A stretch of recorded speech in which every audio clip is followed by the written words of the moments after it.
C'est un immeuble d'un seul étage, pris au piège par un majeur incendie ravageur et ont occasionné la perte des plusieurs biens de valeur partis en fumée.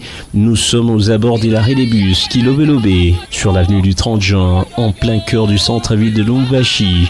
Selon des sources, l'incendie s'est réparti d'un court-circuit et s'est déclaré nuitamment mardi dans la boîte des nuits située au niveau supérieur de ce bâtiment. Dans les premiers instants, soit aux environs des 3 heures du matin, des flammes avaient été éteintes par l'eau éjectée par les occupants de ce bâtiment pour tenter de contenir la propagation de ce feu. Ce n'est qu'à 9 heures où les habitants de cet immeuble ont été pris des cours par la reprise spectaculaire du feu, cette fois incontenable, qui a rasé l'immeuble, ou presque, avant d'être maîtrisé par des sapeurs-pompiers.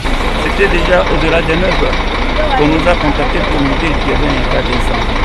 Alors que cette situation a commencé, selon les informations que nous avons recueillies sur place ici, on nous dira qu'il y avait un départ d'un court-circuit autour de 3 heures du matin.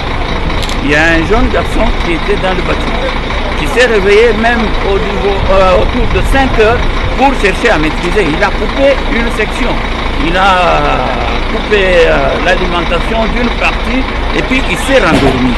Mais ce que nous déplorons, c'est le mauvais sens qui a toujours animé les jeunes gens qui viennent, pas pour aider les gens qui sont en sinistre, mais les gens préfèrent venir pour chercher à dérober, prendre certaines histoires. Cet immeuble commercial, portant désormais les stigmates des flammes, abritait un shop des ventes des iPhones, une boîte des nuits, un bar, mais aussi un restaurant et une imprimerie qui ont tous été réduits en cendres, y compris quasiment des biens de valeur torréfiés par les feux, sous les yeux ébahis des passagers et spectateurs.